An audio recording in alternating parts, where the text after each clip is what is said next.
পশ্চিম মেদিনীপুর জেলার গড়বেতা ১ নম্বর ব্লকের শিলাবতী নদীর ওপর লোখাটা পোলে অস্থায়ীভাবে নির্মিত বাঁশের সাঁকো কয়েক মাস আগে অতি ভারী বৃষ্টিপাতের জেরে ভেঙে পড়ে। এরপর থেকেই চরম দুর্ভোগে পড়েছেন এলাকার সাধারণ মানুষ। যাতায়াতের একমাত্র ভরসা এখন নৌকা।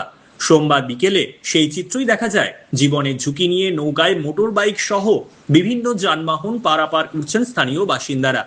প্রতিদিন এভাবেই নদী পার হতে বাধ্য হচ্ছেন হাজার হাজার মানুষ। স্থানীয়দের দাবি, লোখাটা পোলের এই সাঁকো ৩টি অঞ্চলের কয়েক হাজার বাসিন্দার পাশাপাশি অসংখ্য ছাত্রছাত্রীর নিত্যদিনের যাতায়াতের অন্যতম গুরুত্বপূর্ণ পথ।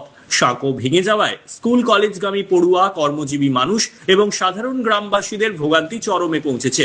এলাকাবাসীর অভিযোগ, দীর্ঘদিন কেটে গেলেও এখনো স্থায়ী সমাধানের কোনো উদ্যোগ চোখে পড়েনি। তাই দ্রুত প্রশাসনের হস্তক্ষেপে নতুন সেতু নির্মাণ বা অন্তত অস্থায়ী নিরাপদ পারাপারের ব্যবস্থা করার দাবি জানিয়েছেন তারা।